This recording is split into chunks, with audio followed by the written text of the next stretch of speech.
मुळामध्ये 1 महिना आधीच आपण तारखा देतो, किमान 2 तारखा तर कायम ठेवतो दर महिन्याच्या.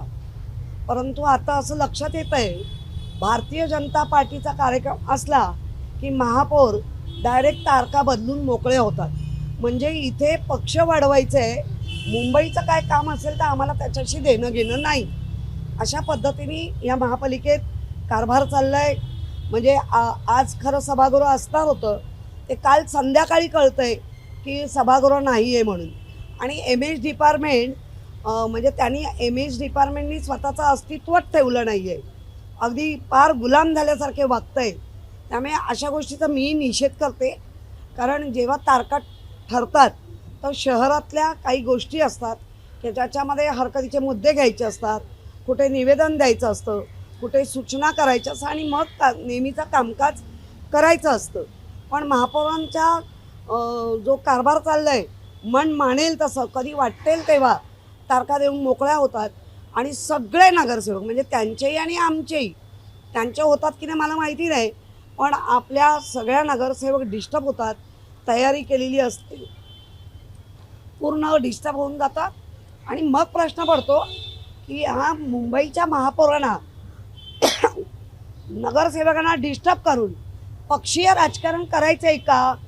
की महापौर म्हटल्यानंतर जर तुम्ही आमचा पण रेकॉर्ड काढा, आम्ही त्यावेळेला पण विरोधकांना विश्वासात घेऊन, म्हणजे अगदी आमच्याकडे मनोज कोटक येत होते, ते विरोधक नव्हते, ते आमचे बरोबर होते पण विरोधाची भूमिका करत होते. मग प्रभाकर शिंदे असतील किंवा रवी राजा असेल किंवा आता त्या जाधव राखी जाधव, विचारा त्यांना, त्या तिकडेच बसले जातात. असं कधीही राजकारण एवढ्या टोकाला जाऊन होत नव्हतं. राजकारण सगळेच करतात, वाटेल तशा तारखा बदलतायत, वाटेल त्या आणि लोकांचं खच्चीकरण करतायत. आणि काय मन मानेल. महापौर जरा नियमाने चाला, नियमाने. काही 31 मे पर्यंत खरं तर नालेसफाईचे आदेश महापालिकेने दिलेले आहेत आणि असं असताना आपण पाहतोय की महापालिकेच्या सत्ताधारीकडनं जे नालेसफाईच्या पाहणी दौऱ्यावरनं अनबन पाहायला मिळत आहे. कुठेतरी आपलं देखील अस्तित्व दाखवण्यासाठीचा हा प्रयत्न आहे. आज खरं तर शिंदेच्या उपमहापौर जे संजय गांधी यांचा दौरा आहे, तर उद्या भाजपच्या ज्या महापौर आहेत प्रीती तावणे यांचा दौरा आहे. महापौरांचे एवढे नालेसफाईचे दौरे झाले पण कुठेही उपमहापौर यांना बोलवण्यात आलं नव्हतं. त्यामुळे ही संपूर्ण चर्चा पाहायला मिळते. 2 गोष्टी आहेत. भाजपाबरोबर जो मैत्री करतो त्या मैत्रीला ते कधीच जागत नाही, हे वारंवार दिसत आलेलं आहे. महापौर मॅडम जेव्हा पाहणी करतायत तेव्हा मला असंही दिसतंय कुठेही अधिकारी लोक नाहीत, स्वतःच्या पक्षाचे लोक घेऊन फिरताना मला दिसतंय. त्यामुळे शिंदे जी सेना आहे त्या तिकडनं देवा भाऊ देवा भाऊ हाच घोष चालू असतो. जे काही बदल घडत आहेत किंवा घडणार आहेत किंवा जे घडून गेले आहेत ते फक्त आणि फक्त देवा भाऊंनीच केलं आहे असा भाजपाचा सांगण्याचा प्रयत्न असतो.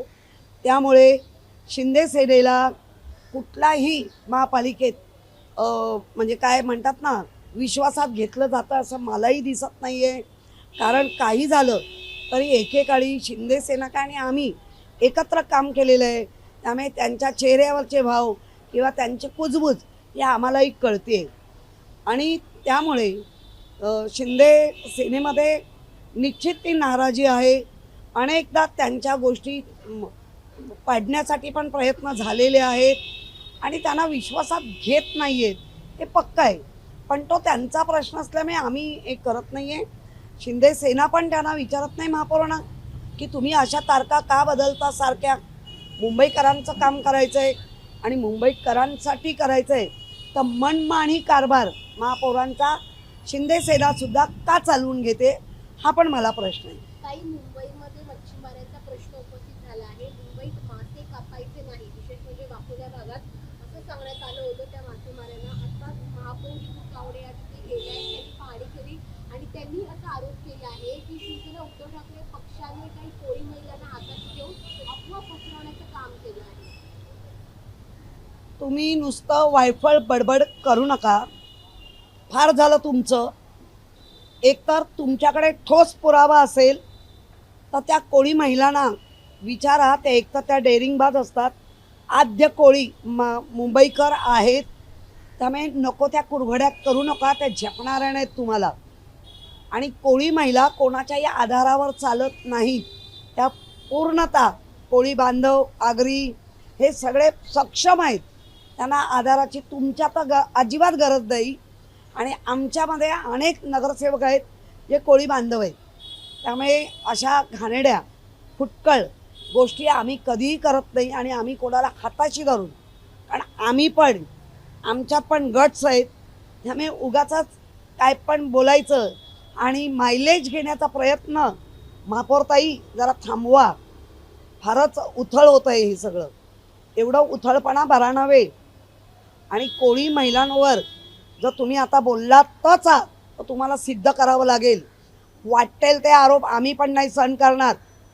कोणाला हाताशी धरलं, तुमच्या कोणी कान फुकले ते आम्हाला येऊन दाखवा आणि रीतसर कारवाई करा. मुळात ज्या बातम्या चालल्या आहेत त्याच्यावर वॉर्ड ऑफिसर आता जर मागे फिरत असेल तर त्या वॉर्ड ऑफिसवर पहिली कारवाई करा. तुम्ही प्रशासनाला झाकून ठेवाल आणि आमच्यावर कुरघडी कराल तर तुम्ही मुंबईकरांवर पुन्हा अन्याय करता आहात, सारखा सारखा अन्याय करता आहात, हे सतत तुम्हीच सिद्ध करत आहात. काही ह्या पाहणी दौऱ्यामध्ये कुटुंबाकडे ज्या महापौर आहेत त्या मासे देखील तिथे कापणार असल्याचं सांगितलं. बघा, काल मासे कसे कापले जातात हे मी तुम्हाला प्रॅक्टिकली सांगितलं आहे. आणि त्या कापणार असतील तर चांगली गोष्ट आहे, पण ते टेक्निकली नीट कापा. शो म्हणून कापायला जाऊ नका, कारण मासा याचं कापण्याचं टेक्निक हे आमच्या सगळ्यांपेक्षा त्यांच्याकडे जास्त असतं. आणि म्हणून कोळी महिलांकडनं मासे कापून लोक का घेतात आम्हालाही माहिती आहे, पण आम्ही कापून आणतो, कारण ती रिक्स आम्ही घेत नाही. कारण ती खायची गोष्ट आहे. काटा कुठे जर घशात अडकला तर प्रचंड त्रास, वेदना आणि काही वेळेला तर सर्जरी करून काढावे लागले. त्यामुळे तुमचं नाटक तुम्हाला लकला. मुंबई महानगरपालिकेत मायक्रो सर्फेसिंग नावाची यंत्रणा वापरली जाणार आहे. रस्त्याचे खड्डे बुजवण्यासाठी त्यासाठी कोट्यावधी रुपये देखील खर्च केले जाणार आहे. मध्यंतरी रस्ते काँक्रिटीकरणासाठी देखील अनेक कोट्यावधी रुपये खर्च केले गेले, मात्र अजूनही काँक्रिटीकरणाचं काम पूर्ण झालेलं नाही. तर भाजपचेच एक नगरसेवक आहेत, त्यांनी आरोप केला की यामध्ये भ्रष्टाचार होतो. मला ना दोन गोष्टी कळतच नाही आहे. एकीकडे उपमुख्यमंत्री सांगतायत अजिबात खड्डे असणारच नाहीत, आणि दुसरीकडे भाजप असे कोट्यावधी पैसे देऊन फक्त नाव बदलून, प्रक्रिया तशीच पण नाव बदलायचं आणि नाव बदलून प्रयोग करायचे. आणि त्या प्रयोगाला भाजपचे पण आमदार म्हणा, भाजपचे नगरसेवक म्हणा, हेही आता त्या प्रयोगाला कंटाळले आहेत. कारण त्यांना पुढील 5 वर्षांनी किंवा हा मधला पडाव येणार आहे लोकसभेचा आणि विधानसभेचा, त्यांना सामोरं जायचं आहे. त्यामुळे त्यांना नगरसेवकांना पण वाटतं आहे की प्रामाणिकपणे आपल्या वरिष्ठांनी बोललं पाहिजे आणि तसं केलं पाहिजे, म्हणून त्यांच्याकडनं विरोध होतो आहे. फक्त नाव बदलून प्रक्रिया तशाच करून एकीकडे उपमुख्यमंत्री म्हणणं खड्डे पडणार नाहीत आणि एकीकडे यांची यंत्रणा भाजपची अशा पद्धतीने वागत असेल तर नक्की मुंबईकरांनी तुमच्या म्हणजे तुम्ही काय करताय काय समजावं. याच्यासाठी माझा लाडका कॉन्ट्रॅक्टर ही स्कीम चालू आहे. महापौरांच्या फंडाची स्कीम पूर्ण झालेली आहे. त्यामुळे कशी झाली काय झाली तिथे ती चर्चा आहे, पण मी आरोप नाही करणार, कारण मला कळलं बघितलं नाही की मी हे नाही. त्यामुळे जे चाललं आहे ते मुंबईकरांच्या अहिताचं अधिक होतं आहे असं दिसतंय. काही भाजपकडनं मुंबई महापालिकेत काही मोठे प्रशासकीय बदल जे आहेत ते केले जाणार आहेत. नुकताच एक आमदार व महापौरांची बैठक पार पडलेली आहे आणि पारदर्शक कारभारासाठी भाजपचे जे वरिष्ठ नेतृत्व आहे ते यासाठी आग्रह आहे. आणि त्यामुळेच महापालिका मैदान असेल किंवा मोकळ्या जागा अशा काही ज्या सोयीसुविधा आहेत ज्या केंद्रित आहेत त्याच्यामध्ये नव्या धोरणांचं जे आहे ते उल्लेख करण्यात आलेला आहे. नवं धोरण म्हणजे ज्या RGPGमध्ये कुठलंही बांधकाम करायचं नाही अशी गेल्या 15 वर्षातली अट होती. मला असा डाऊट आहे, अजून माझ्यासमोर ते आलं नाही आहे.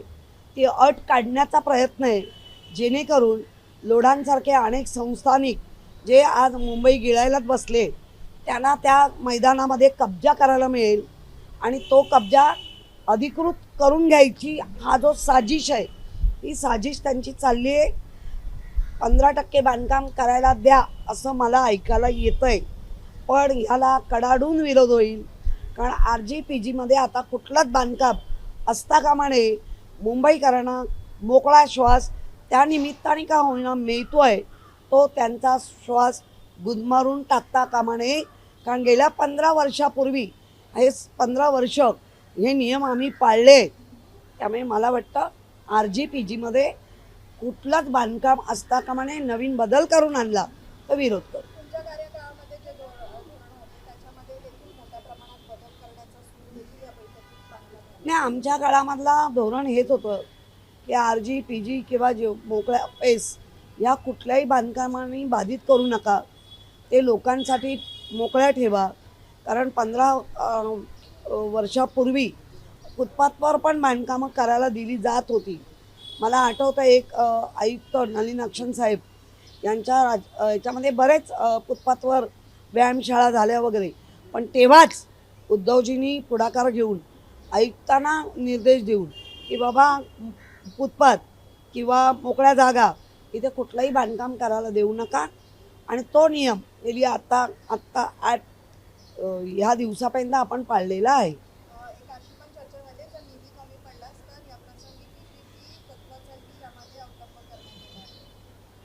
काय PPP तत्वाचा देखील अवलंबन करण्यात येईल. बघा, भाजपच्याच एका नगरसेवकांनी कालच्या अगदी बजेटमध्ये सुद्धा त्यांनी विरोध केला की PPP देऊ नका. एकदा त्यांना जागा अलाउट केल्या 20 वर्षासाठी, 30 वर्षासाठी, 40 वर्षासाठी, त्या पुन्हा मिळत नाहीत. आणि आवळा देऊन कोहळा काढण्याची जी ही पद्धत आहे ती बंद करा. त्यामुळे PPPला विरोध होत आहे. भारत माता की जय आम्ही तरुण म्हणून पण आमचा विरोध वंदे मातरमला असेल असे फरहान आझमी अबू आझमीचे पुत्र यांनी म्हटलं. नाही, मुळामध्ये अबू आझमी जे काही असे विधानं करून कारण नसताना भारत माता की जय म्हणायचं तर आहेच, पण वंदे मातरम पण म्हणावं लागेल अशी दादागिरी कोणाचीच खपून नाही घेतली जाणार.